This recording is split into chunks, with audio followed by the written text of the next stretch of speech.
Ever notice how Americans keep talking about net worth for retirement? Net worth. The first number we should talk about is net worth. But Indians keep talking about corpus. Corpus. So wait, is this just a language thing? Are they saying the same thing in different words? Spoiler alert, no. They are completely different. And mixing them up could make you cancel retirement. Hello fellow Arbab, it's time to boss your money. I'm Kenneth and I've been working in finance and auditing for almost 2 decades now. And today I'm breaking down exactly what the difference is, why it matters for us NRIs in the UAE, and most importantly, which one you should actually be tracking. And by the end of this video, I'll show you the exact framework I use to calculate my number, accounting for end of service benefits, the fact that we have zero pension here, and whether you're planning to retire in Dubai or back home. Because trust me, all's not as straightforward as it seems. Let's start with net worth, the American way of thinking about retirement. Net worth is simple math. Everything you own minus everything you owe. If you ever studied accountancy, you'd recognize this immediately as a balance sheet item. Assets minus liabilities equals equity. Or in personal finance terms, net worth. So what counts as assets? What do you own? Everything. Your villa in Dubai, your car, your investments, your savings accounts, your wife's gold jewelry, that Rolex you bought yourself for that 10-year work anniversary, all of it. I like to be conservative when I'm valuing my assets, but you do you. And your liabilities? Your mortgage, your car loan, credit card debt, personal loans, that amount you borrowed from your uncle. Whatever you owe, you should most likely be able to obtain the exact figures for your liabilities. The difference between the two, that's your net worth. So if you own assets worth $3 million and you owe $500,000, your net worth is $2.5 million. Simple, clean, very American balance sheet thinking. And here's the thing. Net worth is a useful number. It tells you your overall financial position. It's a snapshot of where you stand today. Net worth tells you if your financial position is strong or weak. But can you actually retire on your net worth? That's where Corpus comes in. Corpus is the Indian way of thinking about retirement, and it's fundamentally different. Corpus only counts income generating assets, only the money that's working to make more money. So what's in? Stocks, mutual funds, bonds, fixed deposits, rental properties that generate you income, dividend paying investments, and so on. Basically anything that throws off cash flow or grows in value while you sleep. What's out? Your primary residence, that villa you live in, even if it has 3x in value since you got it. Your personal car, your gold jewelry, your luxury watches, your furniture, that expensive artwork you bought because the guy at the gallery said it was an investment, because you can't use that Rolex to buy rice at Lulu. You can't sell your family car to fund a trip to visit your grandkids. If it's not generating income or capital appreciation that you can actually access, it's not part of your corpus. Corpus is about cash flow. It's about the money that will pay your bills when you stop working. It's about the assets that work while you rest. And this is why the Indian approach to retirement planning is actually more practical than the American one. Because when you retire, you don't eat your net worth. You live off your corpus. Okay, so here's where this gets real. Let's say your net worth is $3 million. Congratulations, you're a millionaire. Multiple times over. Time to retire, right? But pump the brakes for a second. Let's break that 3 million down. Your villa in Arabian Ranches costs 2.8 million. Your car is 50,000. Your actual invested assets is $150,000. Your net worth is still $3 million. Your corpus is $150,000. See the problem? The villa, beautiful as it is, Instagram worthy as it is, isn't paying for your retirement. In fact, it's the opposite. It's consuming money. Property fees, maintenance, and broken ACs. That diva bill that spikes to 3,000 dirhams every summer because you refuse to turn the AC above 18 degrees. All of this adds up to required cash just to live during your retirement. Your villa is a beautiful place to live, but it's not paying for your retirement chai.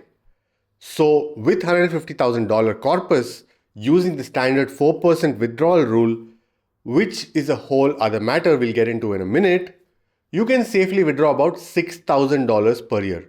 That's $500 a month. Can you retire on $500 a month in Dubai? I know my answer, but if you think you can, comment and let me know, for engagement. Meanwhile, someone with a $3 million corpus, even without a residential property owned, but properly invested in a diversified portfolio earning them 8+%, will actually be way closer to retirement than you are with your $3 million net worth. Why?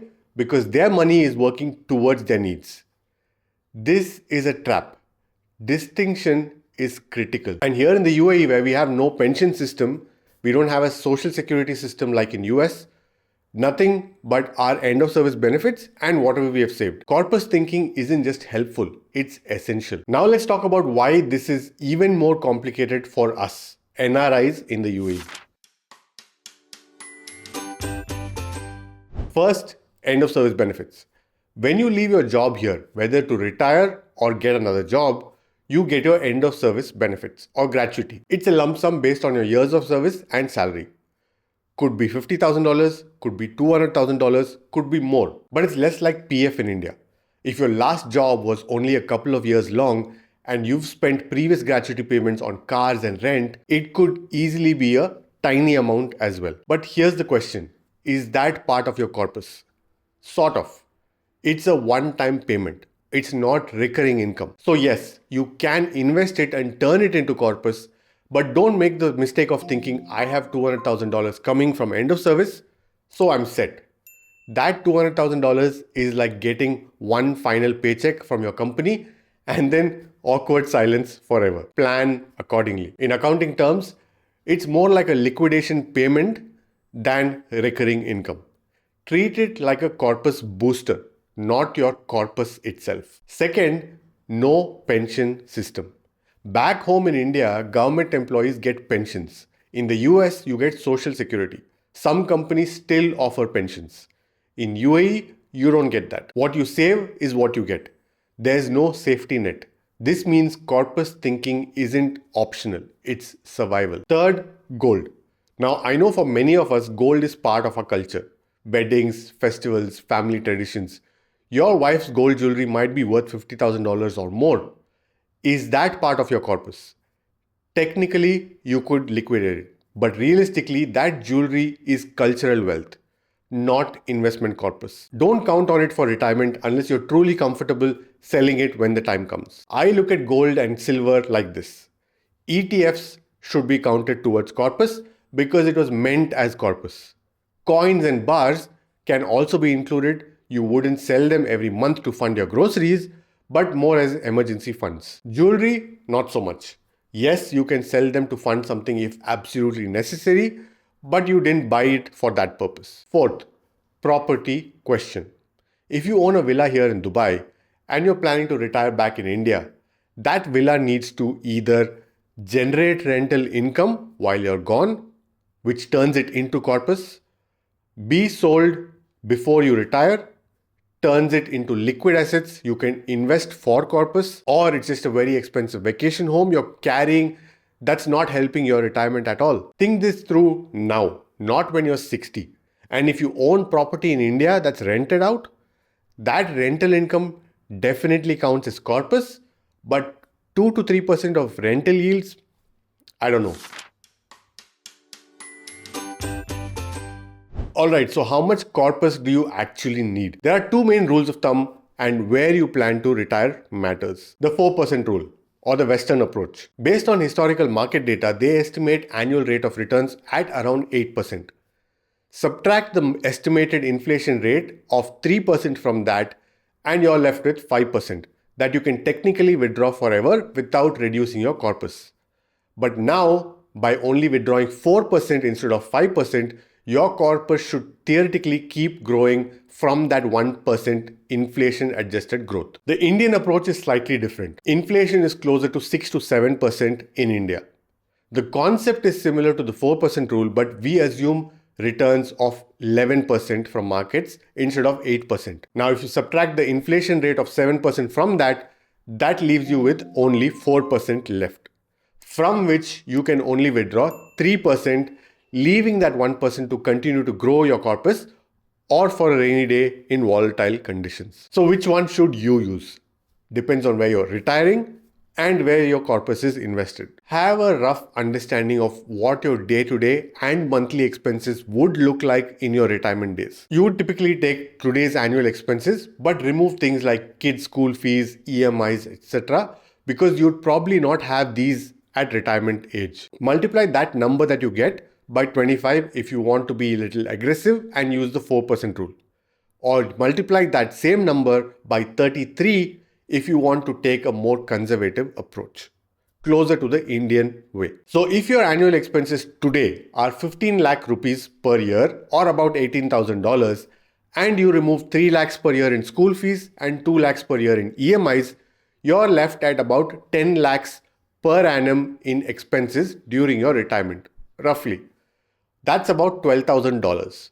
Multiply that figure by 25. That's 2.5 crores INR of corpus needed to retirement on an aggressive level. If you multiply that same 10 lakhs by 33, that gives you 3.3 crores required for a more conservative approach. The answer that you get should be your invested corpus. Now, this is an example. Plug in your numbers. It might be half of that, it might be 10 times that. But the answer that you get should be your retirement corpus. So here's the bottom line. Which one matters, net worth or corpus? Simply put, both, but for different reasons. Track your net worth because it tells you your overall financial health. It's useful for loans, for comparing year-over-year progress, for understanding your total financial position. It's your financial report card. But plan your retirement based on corpus because net worth does not pay your bills. Corpus does. For us NRIs in the UAE with no pension, no social security and an end of service benefit that's just a one-time payment, corpus is king. Here's what I want you to do after this video. Calculate both numbers for yourself. Look at your net worth, then really honestly look at your corpus. The gap between those two numbers, that's your reality check. That's what you need to work on. Look, bottom line is that you can have a $3 million net worth and with next to no retirement corpus. But you could also have a $3 million corpus with a negative net worth because some weirdo chooses to invest with borrowed funds. Neither is recommended for retirement, obviously. But more importantly, you understanding the difference between the two will go a long way in ensuring you don't run out of money 2 years after going into retirement. We are aiming for a peaceful and stress-free retirement here. Now watch this video where I break down my actual investment portfolio, where my corpus is, how it's allocated, and why I've made the choices I've made. You'll want to watch that. Hit like if this cleared things up for you. Yalla Arbab, now go boss your money.